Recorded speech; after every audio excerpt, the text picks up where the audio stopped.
What is going on, YouTube? Rex here, back with another live stream, live commentary.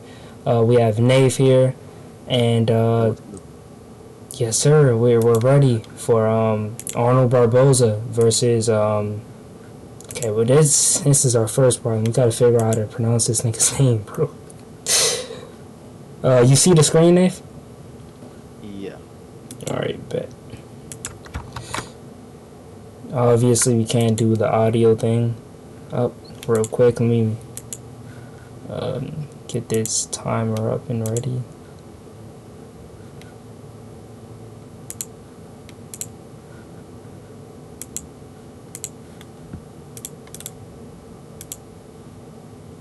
So we're in round one. This 12 rounder. Hold on, let me reset this joint.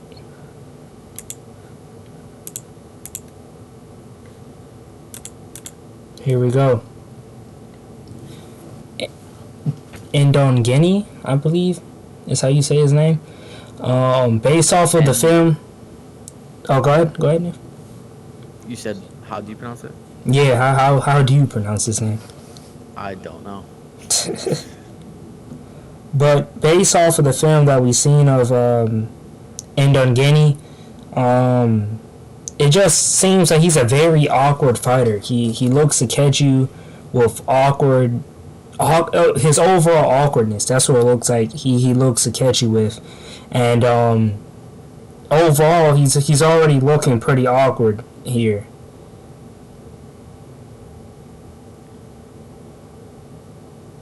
He's using the jab to the body. He is biting on a lot of these feints that Barbosa is setting up. That is something to note. His hands aren't very tight either. He's not. Yeah, his hands aren't tight, as you mentioned. They're kind of like, I'm not even sure how to describe it. They're like up, but they're not at the same time. Yeah. They're not tight. It doesn't look effective. They're not earmuffed to his face. A hook can get through, a jab can get through, an uppercut can get through, anything can get through. It's like his hands are up just to be up, kind of, sort of. That's what it seems like. Yeah. A lot of wasted energy with his hand movements as well. He's moving a lot. Right. Oh, that was a nice right hand that he landed over the top there. We got both men being southpaws. Oh, that was a good right hand landed by Barbosa.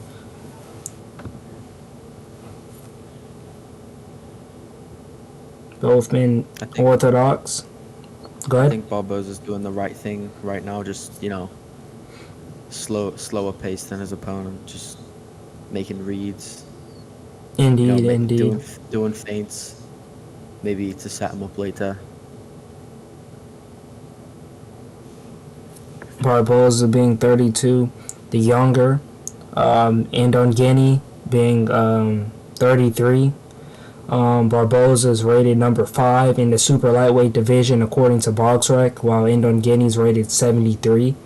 And Barbosa obviously being 28-0, while Guinea is 31-3.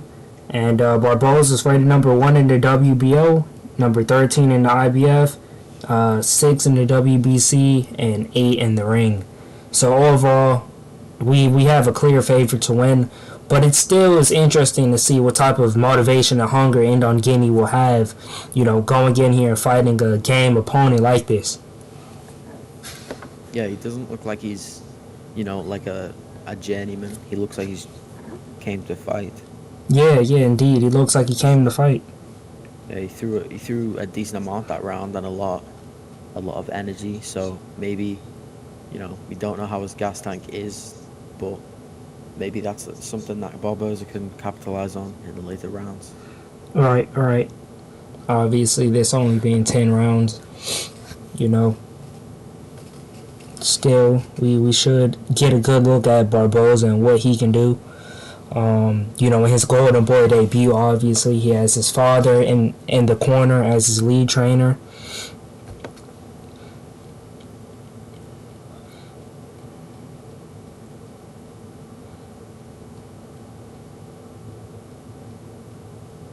Here we go, getting ready for round number 2.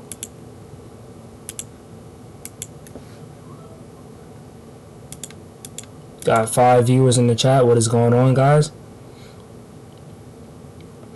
Barbosa starting off the round, pawing with the lead hand. Well, that was good. Right hand over top again by Ndongeni. Or Don Guinea, because sometimes I do know that the N could be silent. Yeah, let's do Don Guinea. Yeah, Don Guinea. That's easier. Right, He's right. done a lot so far. You know, not even a minute into the round. He's through probably like up to like 15 shots. And he's throwing a lot into them. He's not just, Looking just for a pulling his reaction. jab, but he's throwing. Yep. Never mind. But yeah, he is landing though. He is landing. Yeah. Something Barbosa can't do is get in a war, Mhm. because Barbosa doesn't have, he's not really that powerful. Right. He normally maybe breaks you down over rounds.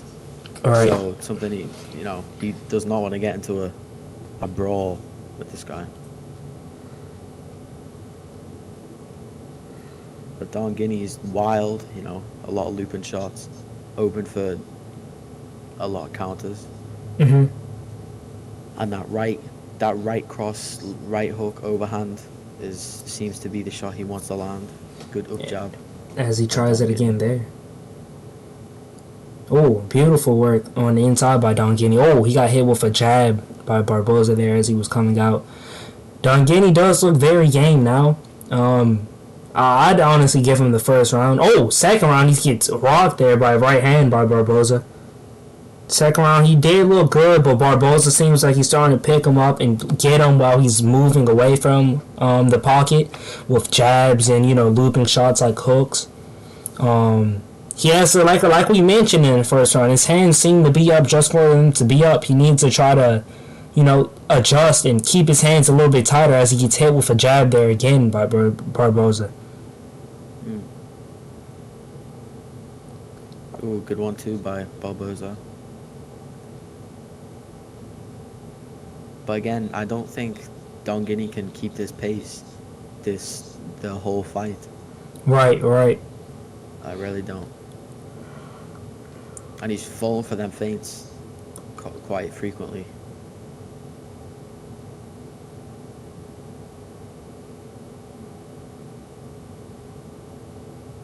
Good jab there. Near the end of the round for Barbosa, and that is the end of round number 2. I would say the second round was a very close round. It Indeed. depends how you score rounds. Some people prefer shots that landed over like shots thrown and on the gloves and stuff. Mhm. So it's depending on how you score a fight or a round is depending on how you score that round. Because a lot was thrown by Don Guinea, but not much landed clean. But Barbosa, I would say, landed the cleaner shots. Right. Yeah, like you said, just overall the cleaner shots as we see there. And I feel like that's part because Don Guinea's not keeping his hands together or tight like we said. The reason why Don Guinea's punches don't look as cleaner are because Barbosa's hands are high and tight. Don Guinea's hands aren't. So that's what's making it seem like that's what's possibly stealing these rounds from him. I think I'd give Barbosa that second round, so it's 1-1. Right. Third round.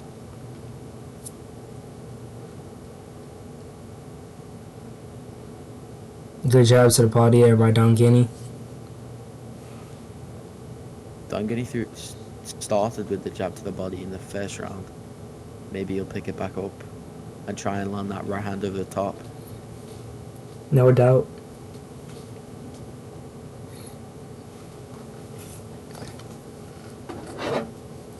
Oh, Skulls up top with a wild overhand. And look at the punch shots for round 2. Barbosa landed 18 and Don Guinea only landed 8. Justifies the scoring, our scoring of round 2, giving it to Barbosa. And Don Guinea threw about, I think it was like 10 more shots. No, a And he's whole putting in more. 16. A whole Yeah, he's 16 more putting all, shots. yeah, and all the shots he's thrown, he's putting more on them than any of the shots Barbosa's thrown. So that's a lot of wasted energy. Indeed. I think Barbosa can maybe work the body a little bit in these early rounds. Just tap to the body, not, forcing the body shot, but make him thinking about it. Right, right. Oh, that was a good 1-2 by Barbosa as Dongini tried to escape the ropes. But adding on to your point, there goes a nice body straight. But yeah, like I'm seeing a lot of head hunting from Barbosa, and he's barely throwing punches. He's staying very calculated. So it wouldn't hurt for him to mix it up and go to the body as well here. He could use more feints as well because Don Guinea he's still falling for a lot of them feints, Right, he's moving right, his hand down or he got hit with a good jab. right. Bob was hit with a good jab while he was coming in. Hands are it's hard to say what his hands look like. But defense wise, he's very open. Dongini kind of using that Regis Prograis type of style of defense. I'm seeing a lot of head movement as his defense as opposed to keeping his hands up now as we go later on into this fight. It's kind of scary that he already is too tired to keep his hands up as we're only in round 3 of 10. So we'll see how that fares for him later on down the line in this fight.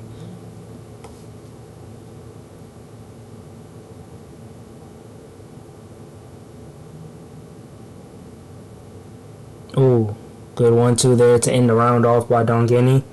And I would say that's another round for Barbosa. So with that being said, Nate, what are some things that you think Dongini should do if he wants to kind of get back into this fight and winning rounds again?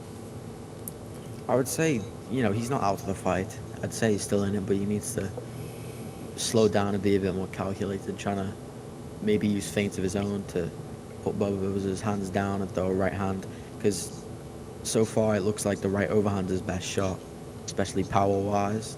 So if he can get Barbosa thinking about, low or high and then go low, just get him thinking something and then capitalize on it. But he needs to slow down. I don't know how his gas tank's going to be, but he does need to slow down no matter what his gas tank is. No because doubt. Barbosa could realize that and, hang him to the body a few times, and that could really slow you down.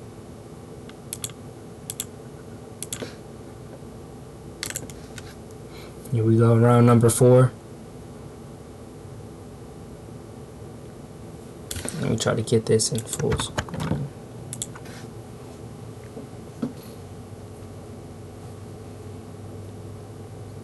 Oh, nice 2-punch combination there by Barbosa. Darting in with the straight, led by followed by a lead uppercut. This is where Barbosa needs to not, start to throw a lot, but just throw more, do more. And it looks like he's trying to do that now in the 4th round. Yeah, he's got in the message.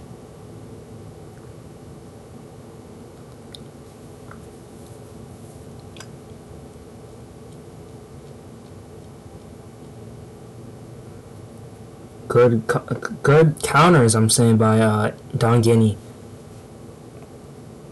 Are some good. Being a little bit more calculated now. He's countering the jab of Barbosa with a slip and a up jab, and then a right hand over the top. Right. Which is giving Barbosa a little bit of problems. Ooh. Oh, good right hand from Dongini. He used the lead hook followed by a straight right. That's one of the best combinations you can use to, get around the guard as he tried it again there. But that time he was just perfectly in position to do so. Oh, that was a nice uppercut by Barbosa as Dongini was trying to shoot in with the body jab. Our current...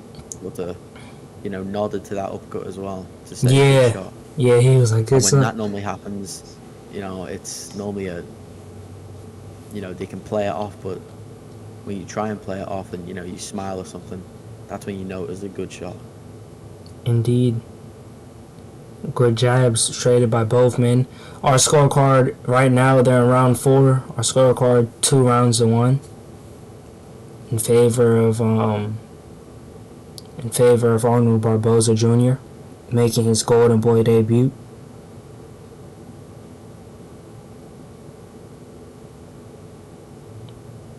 A little bit of a funky situation right there, but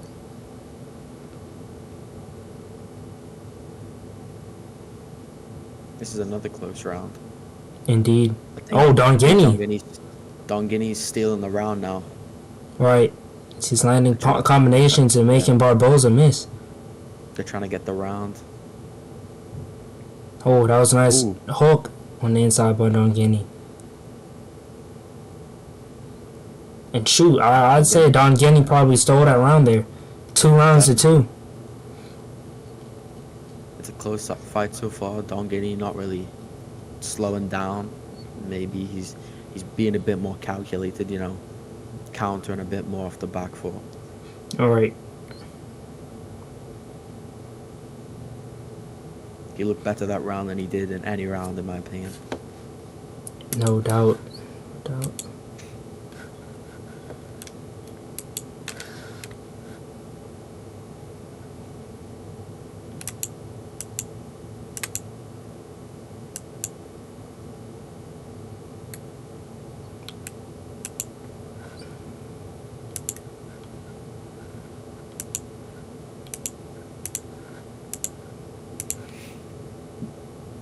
Here we go, round number 5. Don Guinea versus Barbosa Jr. Leave a like on the stream if you guys haven't.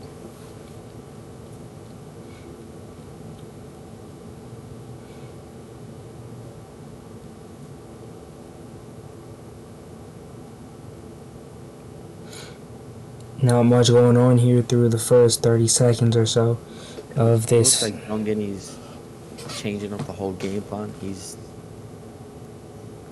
got his hands in a different position. Right. And he's jabbing, look like a calculated fighter. Maybe he's trying to be more unpredictable. Mm-hmm. Which is good for him, because for someone like... Oh. Yeah, he got hit with a huge straight right hand. Barbosa trying to put the pressure on him. Barbosa let him get off a little bit too easily there. He didn't really try to capitalize with him being on the ropes. Don Guinea smiles as if he's okay. Good job by Barbosa. Oh, 1-2. Oh, 3-2 by Don Guinea. Got through slightly there. Oh, another 1-2 there by Barbosa. Some of these punches are having visible impact on Don Guinea. The jab, the straight, while Don Guinea's on the ropes. Don Guinea tries to clinch. Barbosa pushes him off. The straight gets through again. The jab gets through. Uppercut. I think Don Guinea's hurt on the ropes. Don Guinea's a bit tired, it looks. He's right. Trying to hug, trying to hold on. Barbosa pouring the shots on him as he's in the corner. They're trading blows. Not sure if this is a good idea for Don Guinea. But like you said, Nath, he looks very, very tired, which is not a good sign. And we kind of hinted towards this being the type of direction this fight will go in earlier on, as early as in round 1. And I believe we touched base on it again in round 3 when we seen Don Guinea's hands down opposed to even being up at all. Ooh. Don Guinea looking like a walking punching bag now as he goes back to the ropes. 1-2 inaccurate there by Barbosa. But he's doing a good job of pressuring Don Guinea. And if we look at live odds, the live odds have just updated. Barbosa by KO was actually plus money just a few seconds ago, and now it's minus 200, while Barbosa by decision is minus 170. Oh. Oh. Yeah, I don't know what Don Guinea was doing, man. He like jumped into a shot. It was weird. Yeah. 3 rounds to 2 for Barbosa on our scorecard. Dongeni needs to settle down. He needs to settle down, honestly. He needs to regain focus and regain control of the ring like he had before. Because it's not looking good now. He needs to start next round and sort of, reset a little bit. And I think he needs to start going to the body a little bit, sticking that right hand to the body to sort of get Barbosa to stay back a little bit. Because Barbosa's, he's not rushing in. He's still staying disciplined. But Dongeni needs to throw something that'll make Barbosa think before coming in, instead of just thinking, oh, I can just tee off, Right, like right. he did that round. Because Dongeni didn't really throw anything significant that round, and he was getting countered. Oh shit.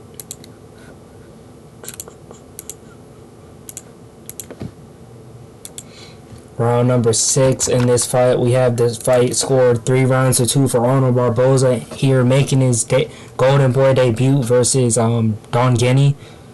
His first name is kind of difficult to pronounce, so bear with us here. Dongeni doing a good job here, starting off round 6, very active, I see. Oh! The jab by Barbosa flicked Dongeni's head back. Barbosa starting the body work, as we mentioned, Nave. There he goes to the body again. And this will just add to it. He doesn't need to go to the body. Dongeni's already tired. He's slowing down a little bit. He's still dangerous, but he's slowing down a little bit. Right. Barbosa's just, if he can just dig to that body a few times, it will really slow Dongeni down. Good block there by Dongeni. Good jab by Dongeni. It's another jab. Inaccurate 1-2 there by Barbosa. Beautiful body shot there by Barbosa as he leads in with more, so a right hook to the body. Oh! 1-2-3 by Barbosa, followed back with a 3-punch combination by Dongeni. Both men trading here. So we passed the half-minute mark of the round. Dongeni kind of looks like, I don't know if it's just to me, but he looks shaky, like his legs, in terms of his legs. Seems like every time he gets hit, or every time he finishes throwing, it seems like his legs kind of buckle. It's kind of weird. It starts in like the 4th round, it seems. Right.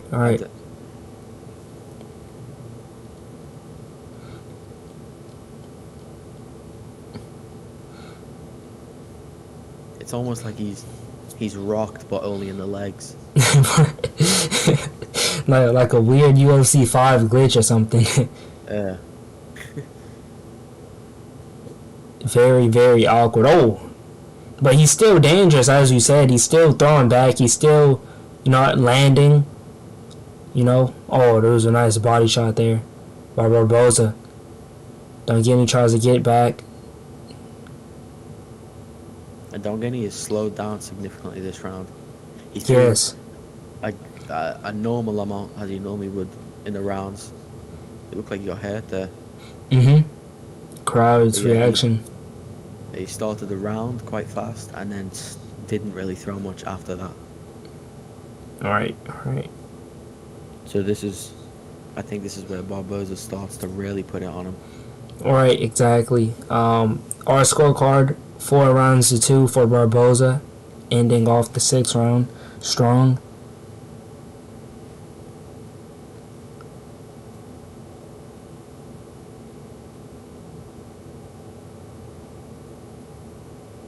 But good fight so far.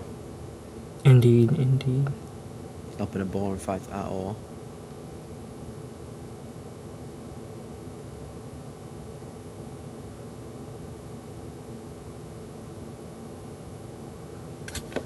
As we see some replays of the fight. It seems like Dongeni really got hurt right there. Yeah. Stay in the middle of that exchange.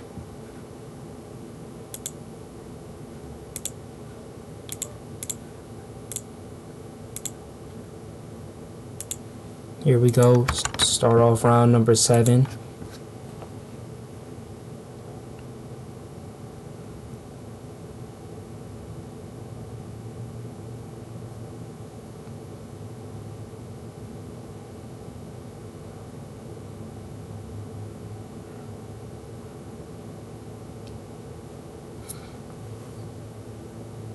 Wait, I don't. Dongeni's punches just seem very, very off. I don't know. Oh, that was a nice hook there. Left hook there by Barbosa in the middle of the combination.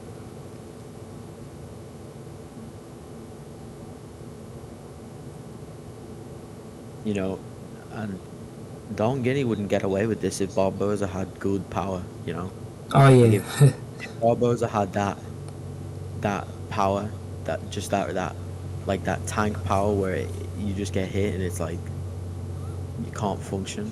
hmm Dongeni would be out cold. oh yeah. The amount of clean shots that he's taking. Oh, that was a nice right uppercut by Barbosa on the inside. Barbosa looks like he's trying to maybe get a finish. Right, He's throwing a lot right. on the inside.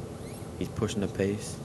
He seems to want to be on the inside as he didn't want to really earlier in the By fight. Barbosa. Yeah. Well, he can now, you know. Right. And Dongeni's obviously still dangerous, but on the inside, he's more of a, you know, step in with a right hand power instead of like an inside, you know, like a tank power. hmm Oh, that was a nice uppercut. Yeah, it seems like as of now, Dongeni's more dangerous at the mid range. Right there. Like, right there. Good 1-2 by Dongeni. Another 1-2. Oh, the uppercut. Seems like Dongeni's defense is now non existent. Not even gonna lie. His defense is putting his hands up and he's trying to move his head. Right. He's tired. He's still trying to throw, but it's just Barbosa's just pushing forwards.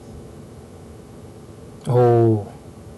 Good Barbosa's straight showing right really hand. good discipline, not throwing too much.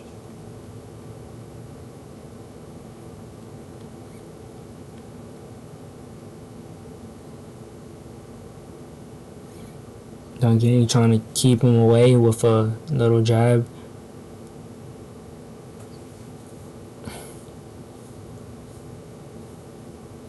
Not sure what happened in that exchange, but You know, I would say Dongeni looks like completely exhausted. right. But I don't think he is.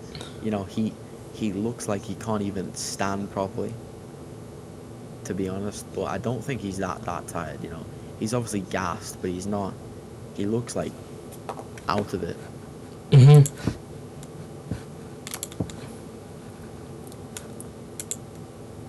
Like his legs aren't even there properly.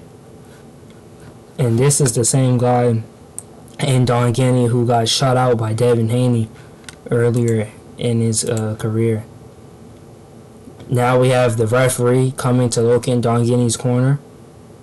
Obviously, Yeah, never a good sign. There Never a could be good. something wrong with Dongeni because his legs just sort of shaky or something wrong with them. Right. 'Cause it was Obviously. started in like the 4th round, I think. Indeed.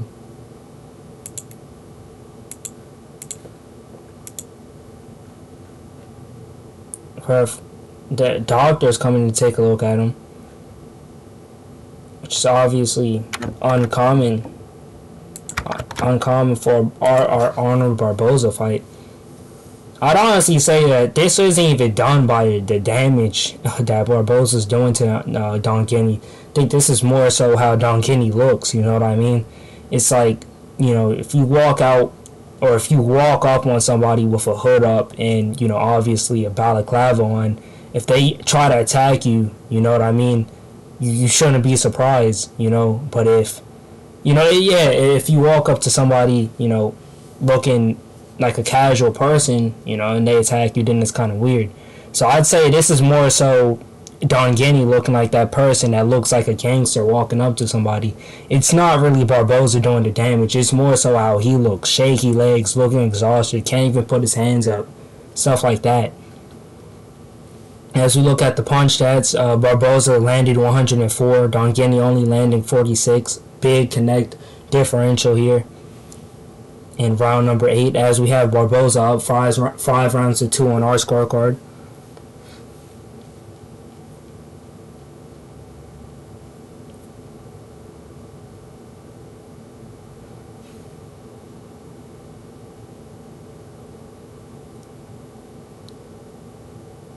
But yeah, Don Guinea just looks like he doesn't have it in him. He's not moving as much as he was. He's throwing. He'll pull the jab out and then throw a right hand occasionally. Mm-hmm. Like there, he just do a left hook, which it takes a lot out of you. He almost turned himself around on that shit. Yeah.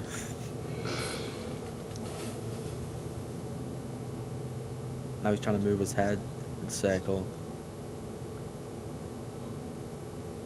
And Barbosa's he's just not doing enough. Like he could really like tee off, but it seems like he doesn't want to. Mm-hmm. I think he's still cautious that he still has a dangerous opponent in front of him. Nah, surprisingly, this is just kind of how Barbosa is. You look at his record, 28-0 with 10 knockouts, and yeah, that's pretty much reflects how Barbosa is, kind of, sort of. Doesn't knock a lot of people out. Right.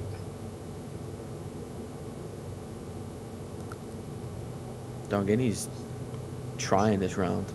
Mm-hmm. He looks rocked, but he's not. He looks like he's drunk in there, bro. Yeah. It's just like, what the heck? He's like wobbling over the place, but he didn't even get hit hard. Right, I can see why the referee looked at him. I could definitely see why. You know, and like I said, it's not even Barbosa doing this damage to him. It's him doing this to himself here. It's sort of like he has something wrong with his legs. Right. Like an ankle problem or something. Where he doesn't want to put all the weight on his legs. Here we go. So we end that round. Referee is back in Don Guinea's corner. Obviously not a good sign. I would listen in to what they're saying, but, you know, we can't risk copyright. Hold on. Matter of fact, let me just try to work around this, mute this. Alright, so if they don't hear you. Here, hold on, let me hear. Oh, and the fight is stopped. The fight is stopped. Alright, Nif, I'm gonna unmute you. Damn. Yeah, man, the fight was stopped. Obviously, that's not good at all. Barbosa is the winner. First stoppage in years. Oh shit. Oh my God. Yeah, man, it's just honestly First stoppage in 2020. that He yeah. didn't even, knock him out. He retired him in the corner. Man, it just kind of seemed like a very confusing situation. His corner tried to give him one more round. Like I said, his corner tried to give him one more round, and it kind of seemed like I don't even know what was going on in that corner, but you know, it was just like dude said like one more round, and it just seemed like a bunch of miscommunication, bro. That's honestly what it just seemed like, to be honest. But credit to Don Guinea, you know, for coming into here and you know, giving Arnold Barbosa the fight that he did. You know, coming in from what country is he from? From South Africa, you know, and giving him this fight that he did. It was a good fight too. He didn't look like he wanted to quit. Right. He really brought the fight to Barbosa.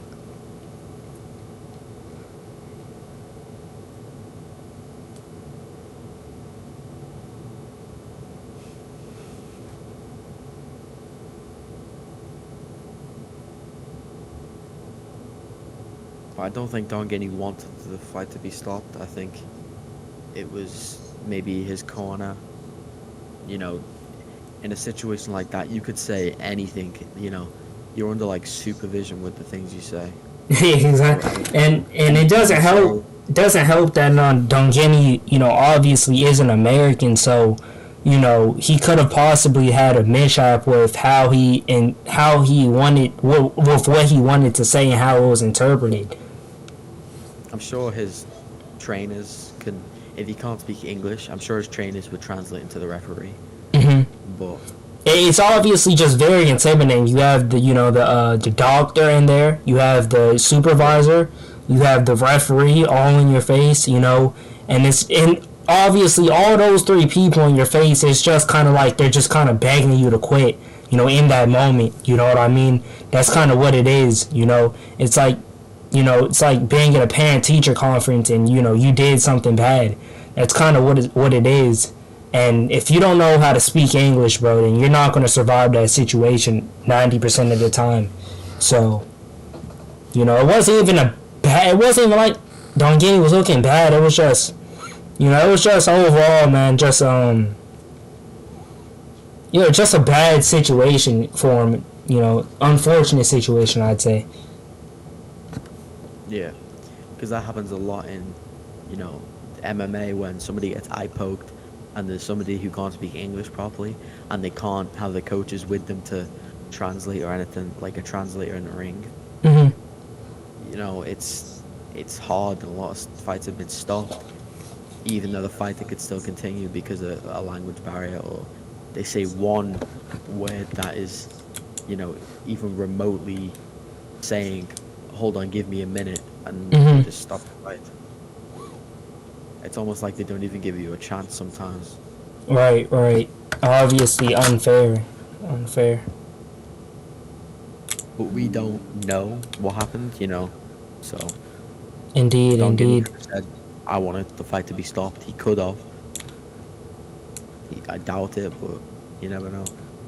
Like I said, man, when I unmuted it, I just heard a punch of like a shit ton of confusion. Yeah. It just, I was like, wait, what is going on here? And it was just like, just a shit ton of confusion. And, obviously, they decided on the fight to be stopped.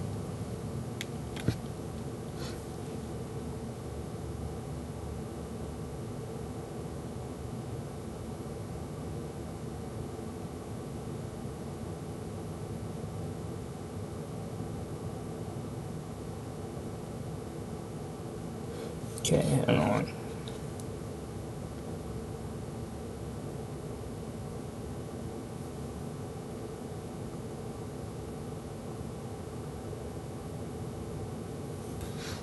But yeah, it was a good fight. I wouldn't say it was an average performance for Barbosa. Even though he got the stoppage, I wouldn't say he looked really good. I would just say he looked good. He looked sharp. Yeah, he looked. Yeah, maybe. Something that comes to my head. He looks like a 20-round fighter the way he fights. There is no, like, not. Not. I'm not saying that he doesn't like throw, but he doesn't throw enough in situations where he could throw. Indeed, and that's.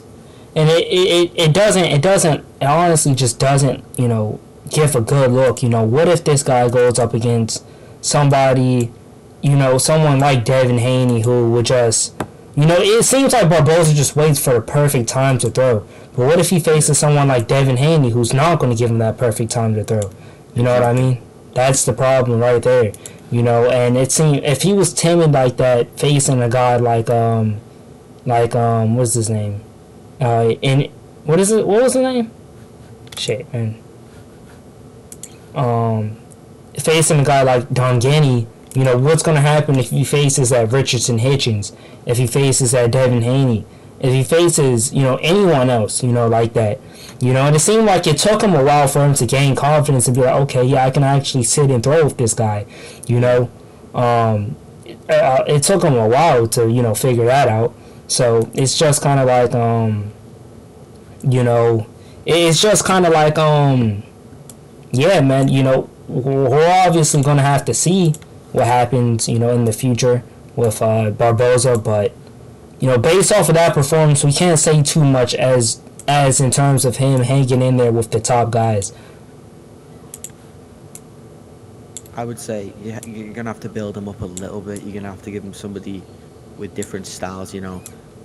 Don Guinea didn't have good defense, so it wasn't the hardest for Barbosa to hit him.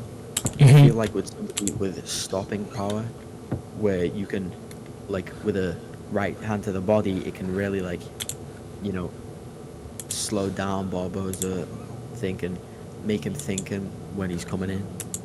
Right. And make him really hesitate to come in, because, you know, Don Guinea didn't really have him hesitating to come in. He could sort of walk in with a high guard and, you know, throw his jab, and he had good timing as well. Barbosa had good timing with the jab. But yeah, somebody with good defense and decent power, a good counter puncher, I feel like would give Barbosa some problems. Because for Barbosa, that was a perfect one. Yeah, I would say it was a really good matchup for Barbosa.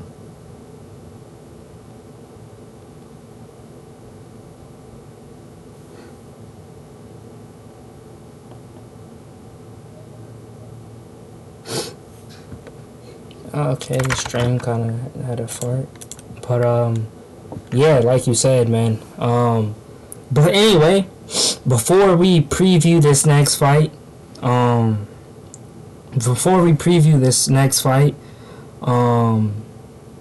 you know, we have a few things going on with RL boxing that I have not made a video on yet. You know, obviously the thing that I made a video on kind of hits close to home to me, as, you know, the Upton Boxing Center is only about 20 to 25 minutes away from me. And I've been to it before, you know, out in Baltimore, Maryland. And that was Calvin Ford being arrested on assault charges with a deadly weapon. But there's obviously some bigger news in boxing that I haven't, you know, made a video on. And Nath, what is that bigger news? We've got multiple announcements of fights. We've got Ryan Garcia versus Rolly Romero are meant to be fighting soon. We don't have a date, but we have Ryan Garcia's announced it that he's trying to make that fight. We have Francis Ngannou versus Anthony Joshua. That's been announced. I think March is meant to be the date. And we also have Fury versus Usyk coming up in February. So a lot of good fights to look forward to. Right. So, speaking of that, obviously I want to touch base on the first one, as it has something to do with this current fight that we're seeing right now, well, that we're about to get ready to see right now, and that is Davis versus Barbosa. For this fight to even happen, Rolly Romero told the WBA that he had a back injury, and the WBA told him to submit a doctor's note, in which he did. And to see him, you know, interim championship, in this case, the WBA abolished all interim championships, I want to say, like, close to 2 years ago, because the boxing world was getting on the WBA's head about it. So to see them bring back the interim title for this, because, you know, everybody was stripped of their interim titles, like I said, a few years ago, like about 2 years ago. So to see them bring it back for a situation like this, you know, will the WBA actually live by the rules of the interim title, which is, you know, what the UFC uses their interim title for, you know, when champions have an injury, you know? And to see Rolly Romero kind of do this, you know what I mean, go and fight Ryan Garcia, you know, just straight up ignoring the interim title, what would the WBA do, you know, to kind of make sure that the winner of this bout gets in with Rolly Romero? And what are your thoughts on this whole situation, Dave? I mean, Rolly Romero should not, you know, have won the fight he won. So right, he should not be in the position he is in right now. But yeah, I would say I mean, I wanted to see Ryan Garcia fight Rolly Romero. I think it'd be a good fight, a good test for both fighters. But yeah, it's a weird situation, but it happened. It can't be changed. But in the situation we have a good fight, Ryan Garcia versus Rolly Romero, which I think will, you know, I, it's gonna be a good fight. It's not gonna be like Ryan Garcia's last fight where, I think Rolly Romero really bring it to Ryan Garcia. I don't think he'll quit or anything like that. I think he'll maybe get caught. You never know. Right, Because right. Ryan Garcia did show improvements with his insanely good Philly shell. Yeah. Come on, man. Yeah, but I think it'd be a good fight. Mhm. I mean, But situation shouldn't have happened because, Barbosa was fine. The Right, stoppage right. was the stoppage, in my opinion, was probably the worst stoppage I've ever seen mhm. by a mile. So Right, right. Yeah, man. Like you said, the stoppage, obviously not good at all. My whole thing, man. The WBA, man. They're just a bunch of clowns, man. In terms of this whole situation. My whole thing with this, whole Ryan Garcia situation, what I'm getting from this is that, the IBF wouldn't have allowed Rolly Romero to even, fight another fight while they have an interim fight lined up, unless it was a unification, but to kind of see the WBA just allow him to fight someone like Ryan Garcia, who has never won a world title, and like you said, Rolly Romero shouldn't even have a world title himself, so to see them just allow this fight be made, it kind of just, shows, how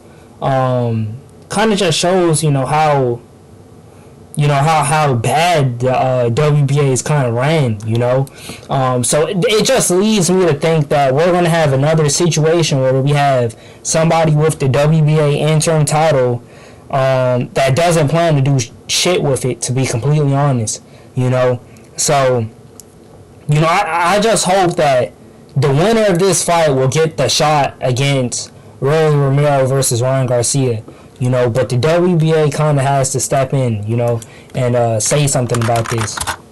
Let me just see something real quick. You could even make an argument to say Rolly's sort of, I don't want to say holding the belt and not wanting to fight because he wants to keep the belt because he's scared of losing it. But he could have fought. He could have fought like recently, in winter time. He could have fought, but he didn't.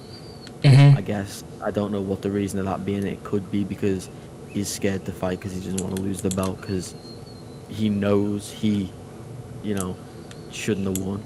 Right. Because he was losing the fight. I think he was getting dominated. I think he only won like 2, maybe 3 rounds of the fight. So he knows he's lucky, and he knows he has a lot of people, wanting to fight him for the belt because the belt is in a situation where the person that holds it isn't the best. So it's sort of an easy way to be a world champion if you're good enough. Right, and they could be using this as, promotion to the fight, slapping the title, the title on it, the champion title on it. So, yeah, man, it's, obviously it's not good at all. But, yeah, and O'Hara Davies actually called out Rolly Romero for this, saying he's not injured. It just seems like he's not in the gym. He doesn't have his mind right in place. And like you said, Nate. Rolly, like you said, man. He knows he shouldn't have the title. But my whole thing is he knows he has PBC on his side, and as I told you, Nate, and as you guys in the chat know. The WBA and PBC, they have a lot of ties with each other. And I feel like that is what's keeping this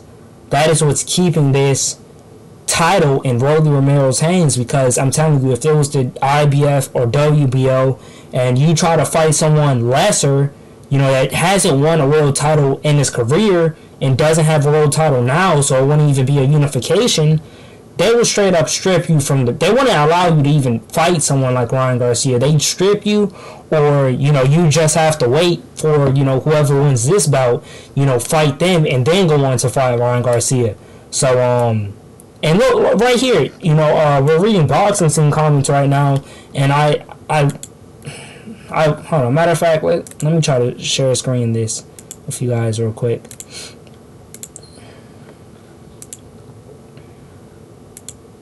Okay, so right here we got boxing scene up.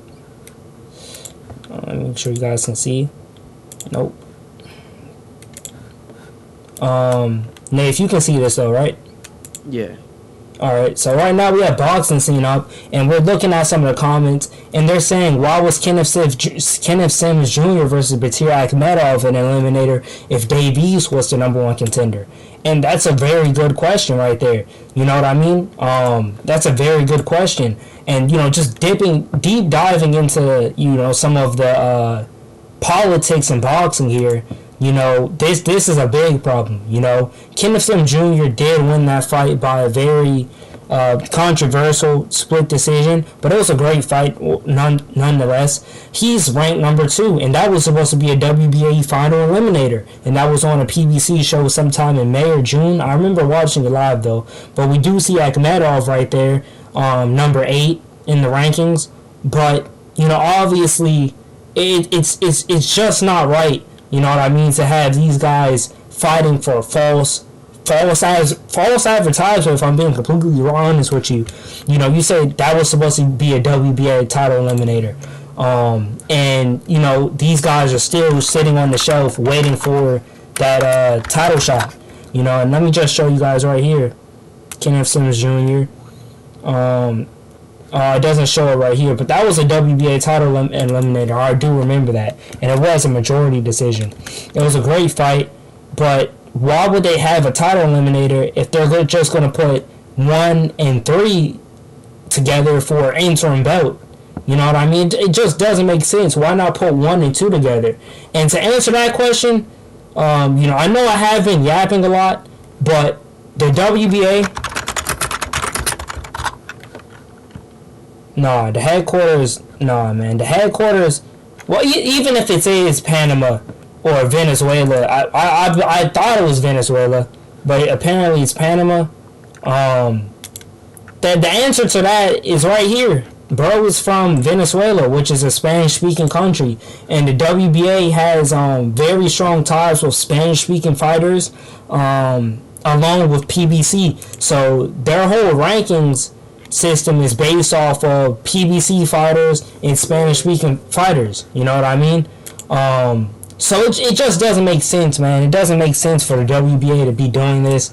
But anyway, let's go back to some of these comments.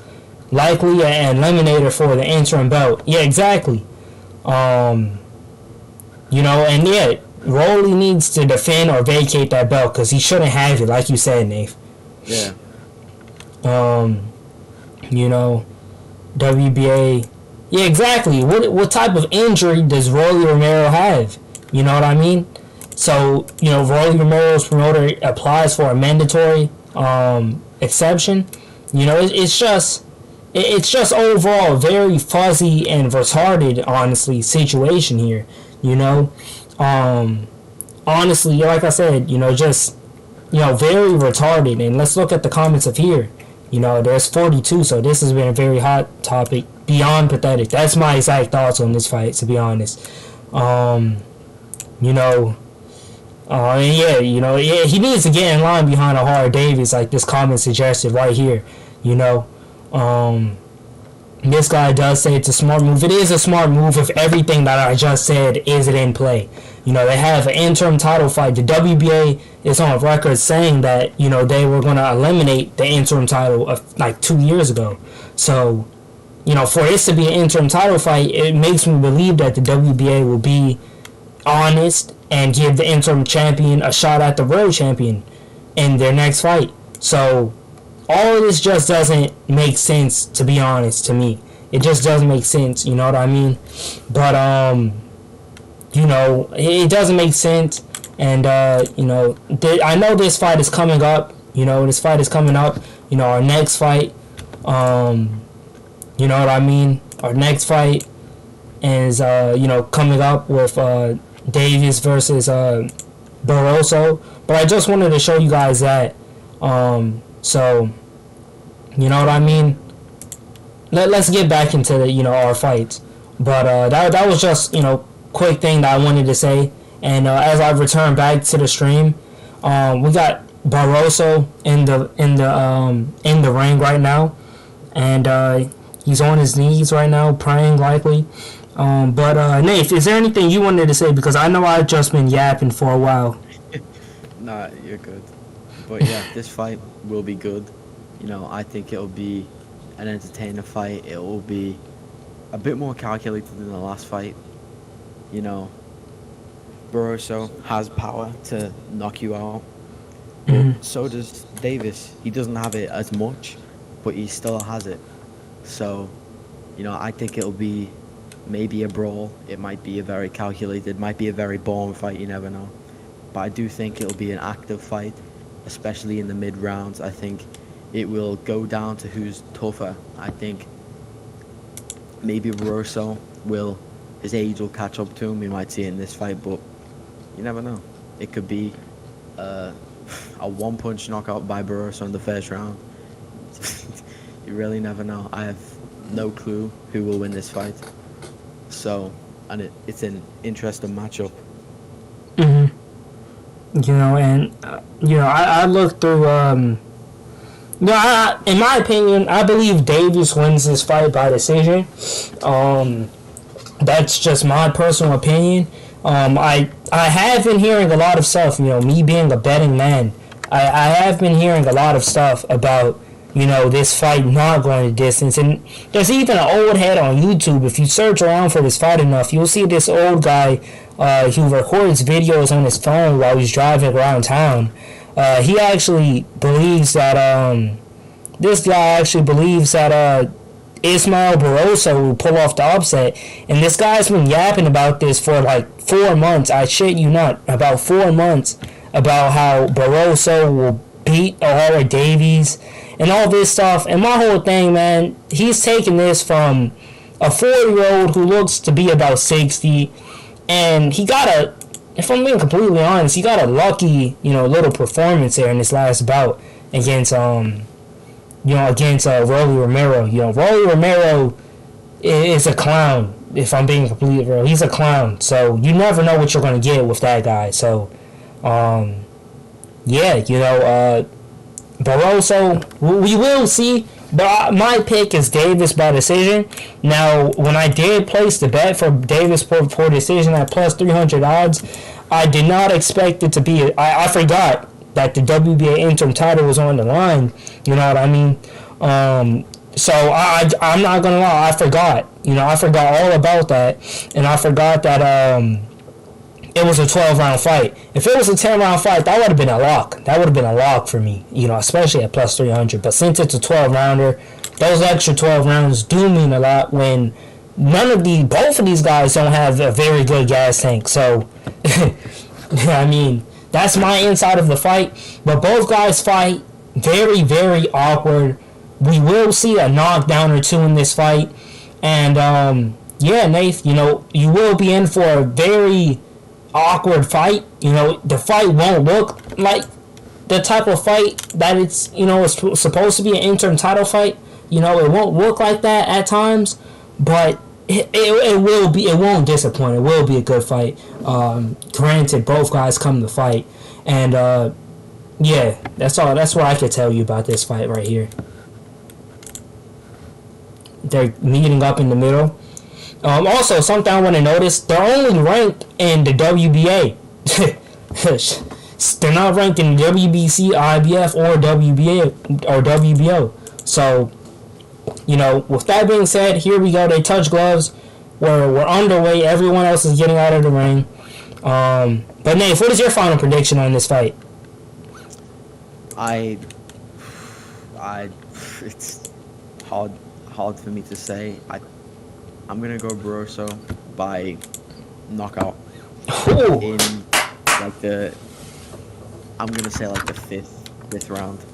Okay, fair enough. We will see. So my pick is Davis by decision. Your pick is Barbosa by knockout. Let's see. I think maybe Davis will get overconfident somehow, and he's gonna get hit with a clean shot. Right. See, like there where he threw the right hand and overextended and was in a bad position, something like that, and he's gonna get countered. Right. Obviously, like I said, both guys are very awkward. Davis, this guy is slow. Oh. That's a clean left hook there by Davis. But yeah, both guys are slow. Both guys very awkward. They kind of lack defense and fundamentals. But, hey, they starting off hot. Throwing big punches already. Not even throwing the jab. You can already tell it's more calculated than the last fight. Oh yeah, no doubt.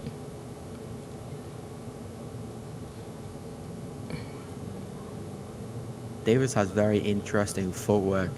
He sort of like when he's moving towards his opponent, he sort of like stomps on the floor. It looks like he's really stepping into every step. Oh, Davis is wrong. Davis is wrong. He goes down. I told you. It's gonna get stopped.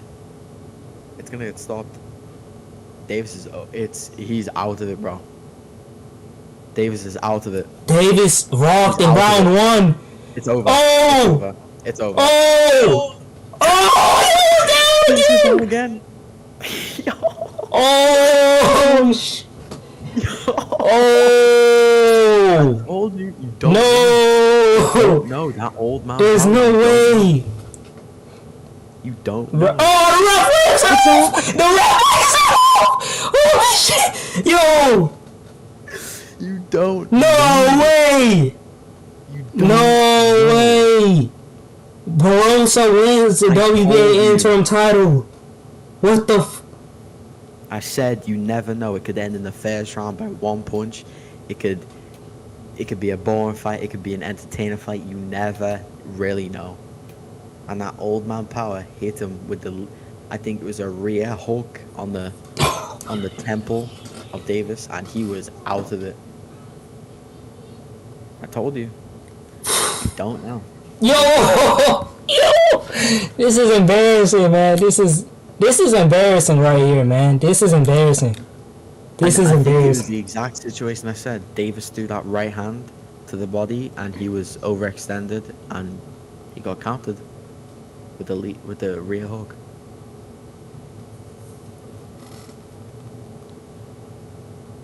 Give Barbosa that rematch with Rolly after the Garcia fight. No, man. This is sad, bro. This is sad. Barbosa gets to save some of his brain cells.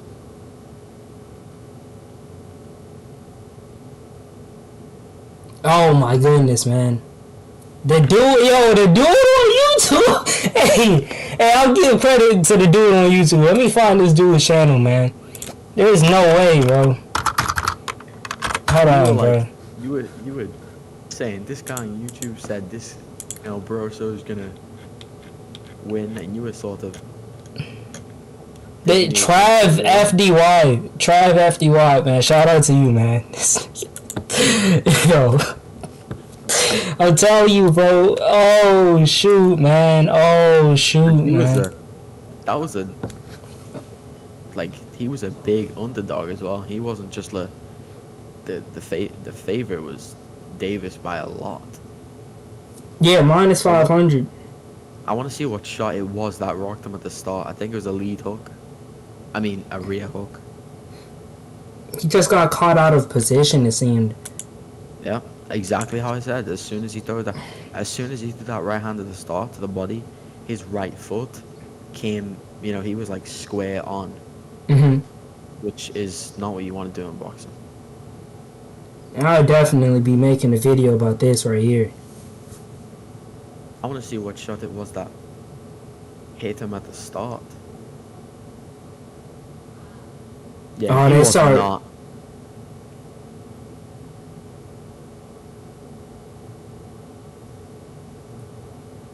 Wow. He couldn't have continued.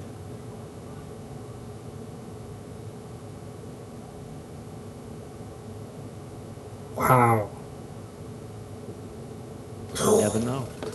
Hey, bro, and Nate, yeah, I'll give you props too, bro. You predicted that shit. Yeah. God damn, bro. In my mind, I thought, I know Barbosa has very good power. Mm-hmm. I know Davis doesn't have the best defense. And as soon as I saw Davis come out with that right hand to the body and he was open for a clean counter, I knew it was Barbosa just had to time his shot and he'd land it and that's it.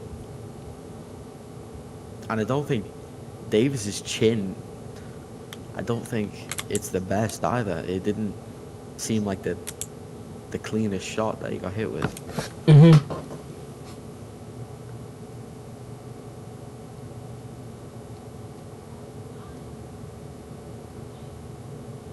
I'm gonna see if they have a replay somewhere.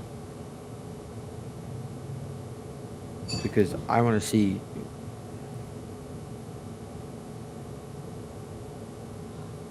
That was just crazy. That was crazy.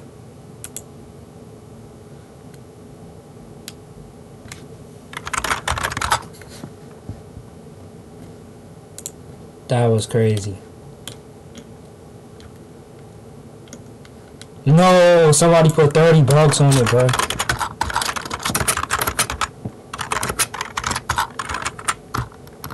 What did this man bet on, bro?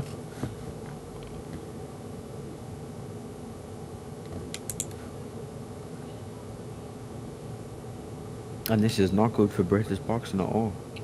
This is. Oh Lord, he said British boxing. Oh yeah, yeah. British boxing is in the dirt now. The typical British boxer is not that good defense.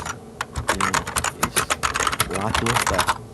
That's a good way to explain it. Lackluster with skill. Very lackluster.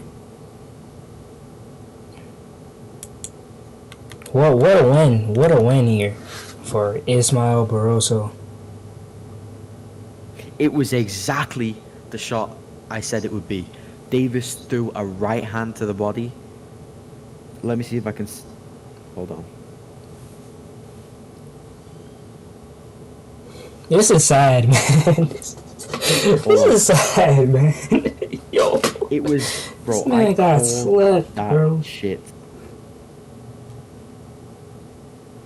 I called that exactly how it went down. I just sent you the clip of it. Mm-hmm. It was a pick, like, it was, it couldn't get more perfect how I said, look, right hand to the body. Oh, it with he got left clocked. Wow, the left hand. Jesus Christ. And he was out. His legs were wobbling. He was, no way he was going to continue.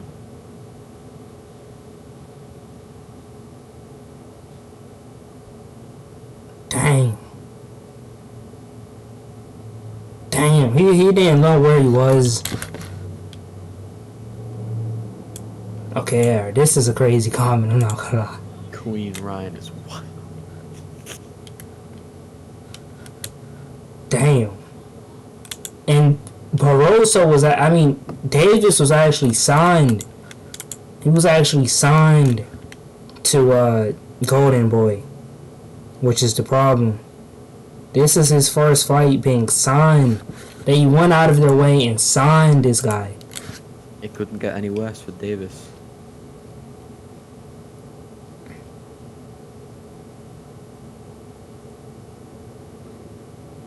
That man Davis just got fucking I don't even, bro. That was just crazy, man. I'm not gonna care. I mean, I don't know what he was expecting. He threw a right hand to the body.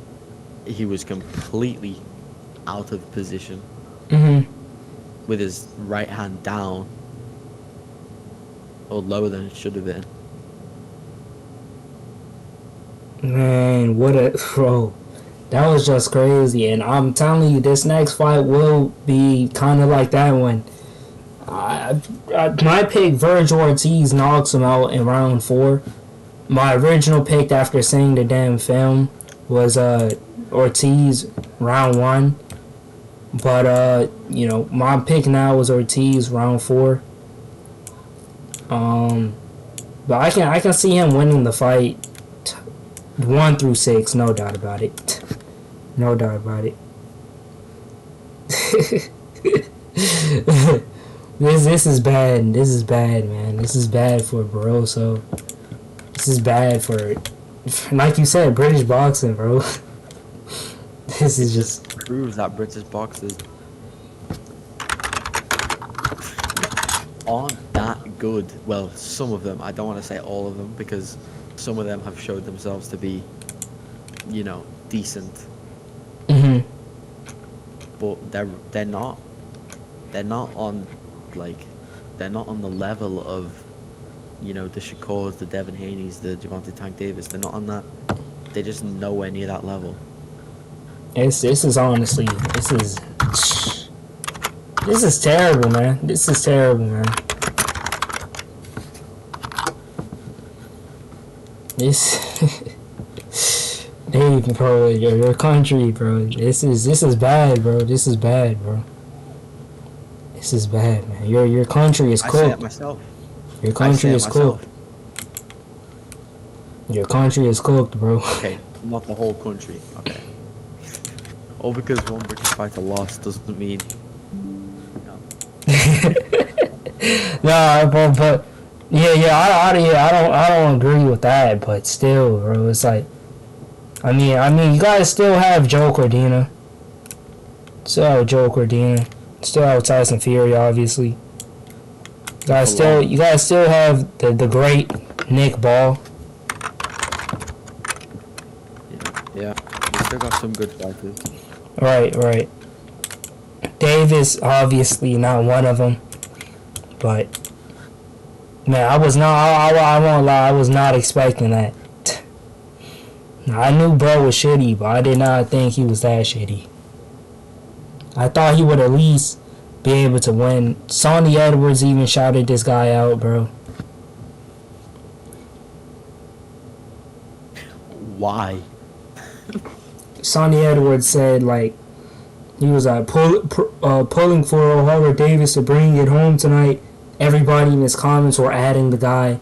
He was saying, it's my time. If I'm telling you, if you've seen some of the pre-fight interviews that this man put out, bro, the pre-fight interviews that this guy put out were just crazy, bro.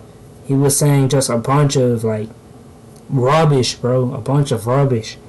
You know, saying, oh, I would like, you know, I'm going to go get pizza after I knock this guy out and all this stuff. He was just talking very wild, bro.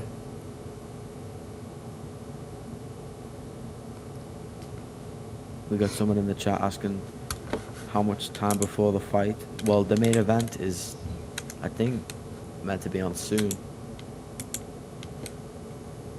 Oh, shoot. The main event's the next fight, right? Yeah. We don't claim that Black Fraud, O'Hara. Oh, man. Hey, man, my bad, bro. My bad. What do you think of Ryan clearly ducking Haney? To be fair, I believe it's a money decision. You know, I believe it was a money decision, you know, for Ryan to do that. I believe it's a money decision. You know, Rolly and Ryan would sell more. You know, Devin would obviously be not a boring fight, but it wouldn't appeal to the casual fans. You know, that Ryan Garcia brings a shit ton to the table. And I feel like the Rolly fight, you know, would just be better for business and money making for Ryan. Yeah. So that's the reason why I felt he picked Rolly. You know what I mean? But as Nate was answering your question, don't have the main event is next. And you guys say y'all don't claim this guy. I mean, y'all don't claim this guy O'Hara. This, bro, I try to believe in this man, bro. And this man sold like a bag of chips, bro.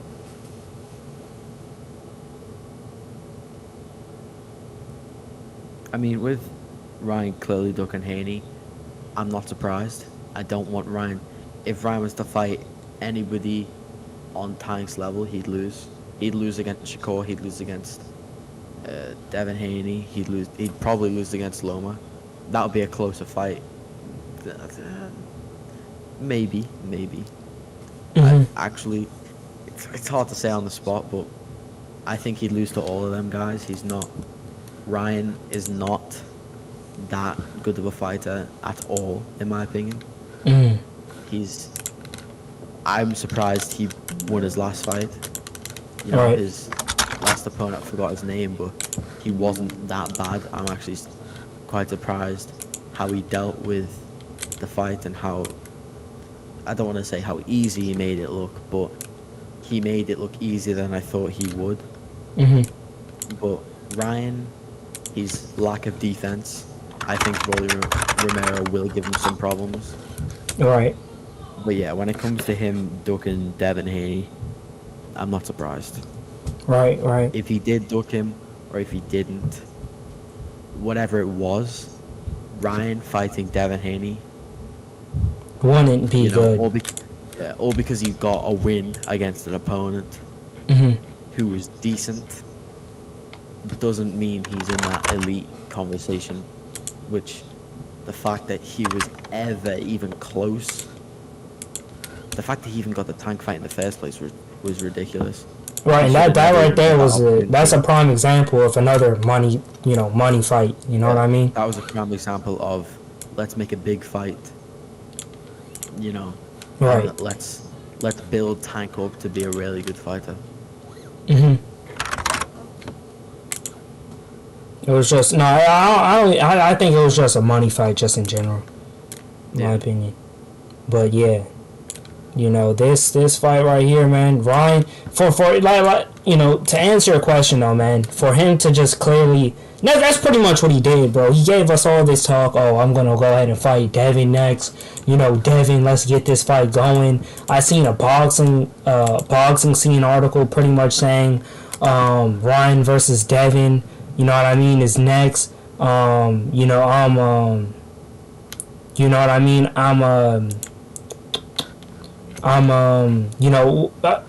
De La Hoya saying I'm confident we'll get this fight. All this crazy stuff, man.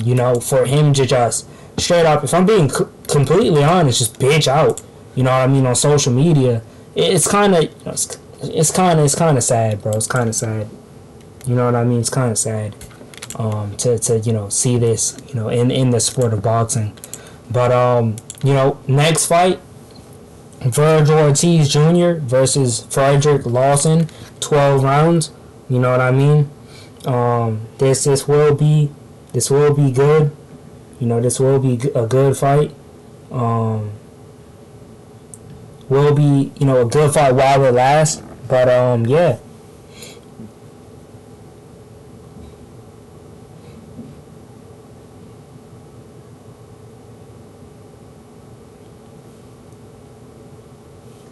Think Ortiz decides when the fight stops. He could. I don't think it'll stop in the first round unless it's like the bar. The last fight. It's a one punch. He's rocked and he can't recover type thing. I don't think it'll be one of them, but it could be. You never know. I think the best. The more likely thing to happen is for it to get to the 4th, the 5th, the 6th round, and Lawson is tired. He's sort of on the ropes with a high guard, and he's just getting teed off, and the fight gets stopped. I think that's the most likely thing to happen, unless Ortiz goes out there and completely wipes them out. Yeah, in like round 1 or something. I think that's the most likely thing to happen, because the footage I've seen on Fredrick Lawson is he's not, the sharpest. His defense isn't the best. He gets caught quite frequently. Very frequent. Yeah, and when I saw him fight, he wasn't even against a decent fighter. He was against a fighter nobody really knows, and he was still getting caught quite frequently. So I think he'll probably get stopped around maybe the 4th round, 5th round. Indeed.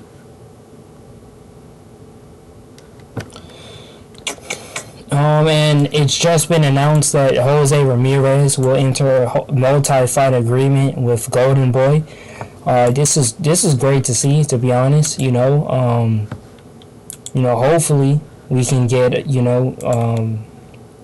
Jose Ramirez to fight some of the other big names on Golden Aim at the 140-pound division. Hopefully, this is good for boxing. We see him fight, more competition, But that's just something to be noted real quick.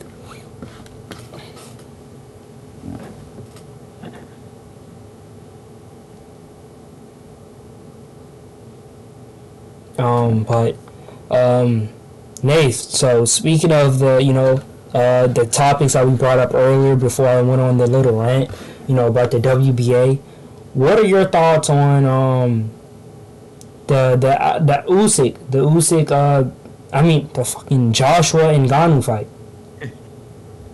I think it's an entertaining fight.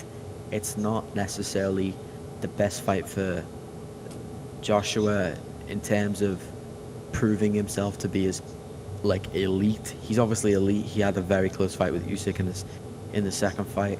Mm-hmm. But for Ngannou, this is great. This is the best thing that could have possibly happened, especially with him becoming a free agent, leaving the UFC, didn't really know where he wanted to be, and then he gets in a 10-round fight with Tyson Fury, and in my opinion, he beat Tyson Fury by 1 point. So, Ngannou's in a great position right now. Even if he wins, or loses, it's still a win for him because, right. It's everything that he wanted. But matchup-wise, I do think, I know we said it with Tyson Fury, but I do think Anthony Joshua wins quite, comfortably. I think Ngannou really have anything. He will have it, he will show how good he is to Anthony Joshua, but I think Anthony Joshua is just too technical. He's more of he's just a worse matchup for Ngannou than Fury was, in my opinion, because Fury's fast, and I don't want to make excuses for Fury, but I don't think he took the fight as serious as he normally would for other fight, because he didn't look as sharp and as reactive as he normally does. I think that's why he was getting caught as much as he was. But I do think AJ will get the win. I think he could possibly get the stoppage as well, because Ngannou's gas tank was surprisingly good against Tyson Fury, and Tyson Fury didn't do any body work, so maybe Anthony Joshua beats him down to the body and KOs him late. Maybe Ngannou knocks Anthony Joshua out. We don't know if Anthony Joshua can take Ngannou shots. I don't think, off the top of my head, Anthony Joshua has fought a very hard puncher recently in the past couple fights, so you never know. Maybe Ngannou knocks Anthony Joshua out. It's crazy to say that, but maybe he does.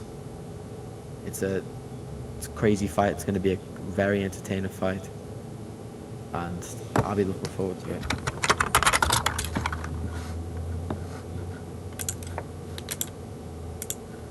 Yeah, to build on what you said, I think that Anthony Joshua he will. I think he'll clean up clean up what Tyson Fury kind of left behind. He kind of left everybody. I'm not gonna I'm gonna be honest here. I think that he kind of left everybody thinking that Ngannou was better than he actually was. All because he didn't really train, for the fight as he was supposed to, but yeah, but yeah, I believe that I think that he will clean up, this, issue. I believe that, Anthony Joshua, I especially after seeing Ngannou go like that with Tyson Fury, like I said, I just said I think Tyson Fury made him look better than he actually was, but I can't sit here and, ignore that Ngannou actually looked like he belonged in the ring with Tyson Fury. He looked like he belonged in the ring. So I can't sit up here and say, he's going to straight up, Joshua's going to straight up murk him. I can't say that, but I do believe that Joshua will be able to finish him later on in the fight. But yeah, that is my thoughts on that fight. But yeah, Nate, what are your thoughts on you already said your thoughts. What are your thoughts on this main event here? I know you gave a little prediction, how you think the fight is going to end, but what do you think of Vergil Ortiz just in general? And what does this fight do for him? I think it's not really a high-profile opponent, so it won't prove him to be, a really good fighter. We already know he's a good fighter. Right. It won't do much for him. Mm-hmm. It's just sort of an opponent in the way for him. It won't make him have more hype. Unless he gets like a crazy knockout, one-punch knockout, it won't really do much for him hype. It won't. I don't think it'll do much at all, to be honest. I think he'll completely dominate the fight. And it's just, until he starts getting bigger names, that's when it'll really, he'll really start to prove himself. But right now, when he's fighting people like this, it's not doing much for him hype-wise or showing how good he really is. Mm-hmm. These are just sort of, I don't want to say journeyman, but, Yeah, kind of, on the edge of journeyman, Right. We can't even call these type of guys gatekeepers, bro. These are just can crushers, if I'm being completely real. Yeah. Can crushers, bro. I mean, These are the fights that are meant to sort of build hype. mm-hmm. But we already know what Ortiz can do. So Right. I don't think this fight alone will be like, oh yeah, he's really proved himself in this fight. I don't think it will. I think it will just be another fight for him. Right, and I mean, looking at some of the guys that this guy has been knocked out by, Juan Ruiz, Charles Hatley, and Kevin Bizier, all of them have some decent knockout percentages, but, overall, it seems like, two of these fights he's been stopped in round 10, and in one of the fights he's been stopped in round 4, and that was against Juan Ruiz. Now, who else has Juan Ruiz fought and stopped of note? Absolutely no one, other than Fredrick Lawson. You know what I mean? So it kind of just makes me think, what, what, what will Fredrick Lawson bring to the table? In his other fights, like I said, he's been stopped in round 10, you know what I mean? Which is good. That means he's been able to, last and, stay in fights for a long time. He has good survival skills. So I believe that, the problem is I believe the problem with this guy is his gas tank, But it says that he suffered a possible broken jaw in his fight with Kevin Bizier. And he was down in round 5. I know Vergil Ortiz knocks him down in round 5.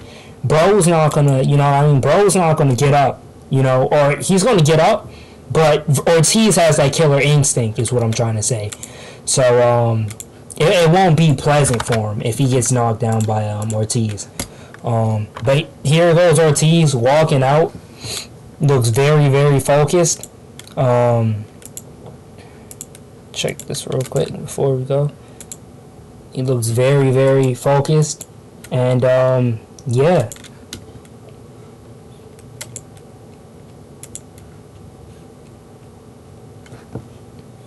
I'm predicting either a round 1 knockout or a round 4 knockout, though. That's my prediction. Lawson already in the ring. 17-month inactivity. Obviously, we know what happened.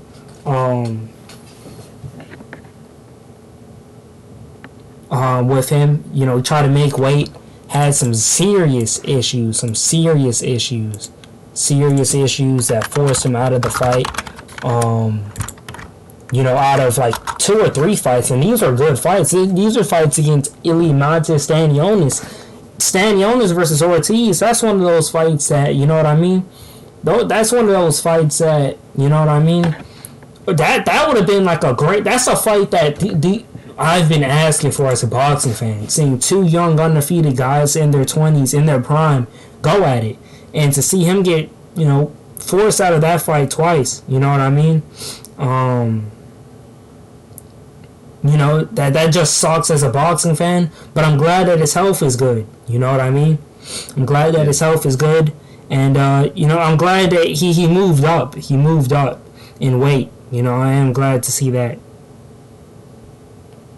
And in the weigh-ins, Ortiz weighed in 156, I think, and Lawson weighed in 152. So there's a decent weight difference when they weighed in. Mm-hmm. And I read something on Twitter basically stating that Ortiz rehydrated up to 172 pounds. So that's pretty interesting.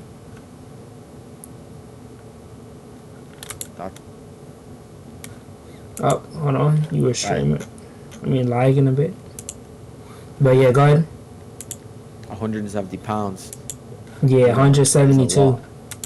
Yeah. His opponent's probably about 166, something like that. Right. And I also seen something on Twitter pretty much state. Let me see if that's true.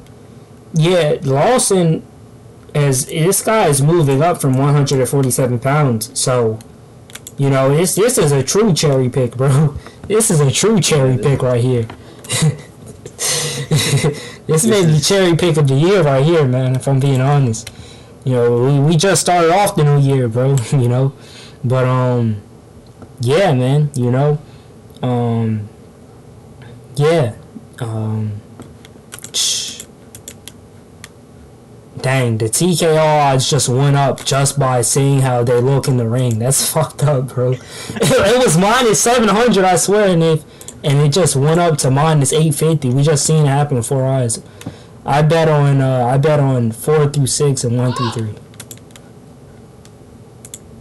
What the hell was that? Okay, let me reset the countdown timer.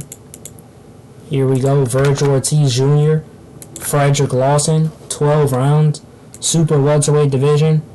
Ortiz's super welterweight debut. We got our predictions locked in. I believe you said round 5 Ortiz KO. I'm saying round 1 or round 4. Here we go. 5.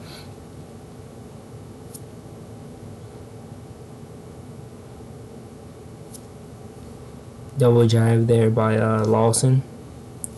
Lawson looks very stiff. Right. Ortiz working the double jab. Looks very stiff. Pause. Come on. Ortiz, both guys just jabbing here. Lawson looks almost scared to get hit. His shoulders are very, you know, like a brick in place. He's not loose. Ortiz looking very loose and very sharp so far, popping the jab.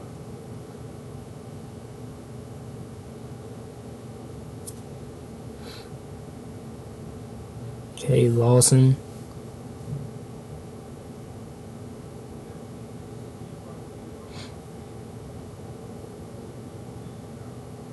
Oh, good combination there. 1, 2, 3 in there by Ortiz. Lead Ortiz hook. already looks like the stronger, bigger man. All right, we're not seeing Lawson throw anything else, anything other but a jab. Just kind of shows me his confidence. I know I read a boxing scene article about this guy saying, pretty much saying, you know, we're gonna spoil Ortiz's party and all this, but you know, man, it's just like, wow, you know, let's bring that confidence into the ring, you know. When Ortiz lands, it's a big shot, even though he's not even putting a lot on it. Mhm. When Lawson lands, I don't know what happens because he hasn't landed a punch. It looks like he's trying to land the jab, but he's scared of getting hit back. Right. Jab there by Ortiz. See, this is Oh. going to be an early stoppage. Not early stoppage, like a. Early night. It's gonna. Oh, Lawson already looking like hurt. He's already retreating into the corner. Ortiz teeing off. Oh, big shots by Ortiz in the corner. Lawson not responding fire. And the fight is over. The fight is Nate, bro, what did I tell you? Nate, bro, what did I tell you, bro? Nate, what did I tell you, bro? Nate, what? Nate, bro, hey, bro, what are your thoughts on that, man? What are your thoughts on that? The same fucking ref. Get this ref out. Hey! Get this stupid, retarded ass ref out of boxing. Oh, I don't give a fuck. Get this stupid ass ref with his stupid ass fucking haircut. Thinking he's a good ref out of boxing. What the fuck? yeah. Bro, I swear I brought that into the universe. I accidentally said it early stoppage and then corrected Yeah, it. Nate, yeah, bro. Hey, bro, yeah, I'm uploading one on YouTube Shorts as well. And oh, hold on, Lawson's team has a lot to say about this stoppage. Good. What kind of fucking shit? Oh, no, man. He's so tough as shit was that. Come on, man. Bro, if I was Lawson, I'd punch that ref in the face. Kinda. You always hurt. Stop the fight. What the fuck? You blind? I hit like 3 punches on the gloves and it's over. Kinda shit was that, bro? I really hope that ref gets like suspended for like 3 years or something. Tony Weeks, man. Tony Weeks. Yeah, man. Round 1 stoppage for Vergil Ortiz Jr. Tony Weeks.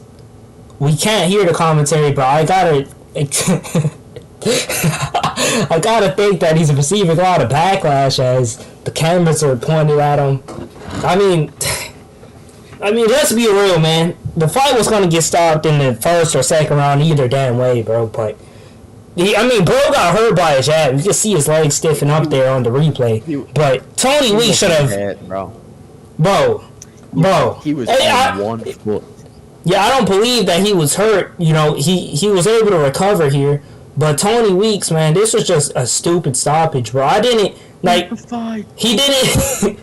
He didn't even jump in there with confidence. I was kind of like, what is going on here? I thought he dropped his mouthpiece, by the way, that Tony Weeks jumped in. Ref, stop the fight. What are you doing? He's out. Stop. Like, Tony Weeks, yeah, like you said, nothing was landing. And he jumped in. Lawson doesn't know what the hell was going on, so he's looking around.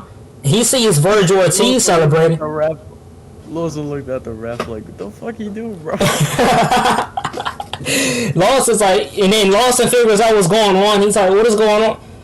Tony Weeks doesn't have anything to say to him. Tony's robbing fights, bro. This is honestly just sad, bro, if I'm being completely real. That ref had a bet, and he was like, I don't care. He said the ref had a bet, and he's I don't care. I'm going to retire next year anyway, so I may as well. Right. 20 fights. Man, that was a historically bad stoppage. 2 in a row. 2 in a row. 2 in a row. But Vergil Ortiz winning that by knockout in round 1. This man stopped everyone he's fought. That's crazy. Right, and it's not even like, set aside this fight, Vergil Ortiz has actually fought some pretty decent names. You know what I mean? He's fought some pretty decent names. So That should be go ahead, Nate. That should be 20 wins and 19.5 knockouts. That shit was not a knockout. But hey guys, I appreciate you guys. We got some videos coming. We have some shorts coming about these fights. And yeah guys, yeah.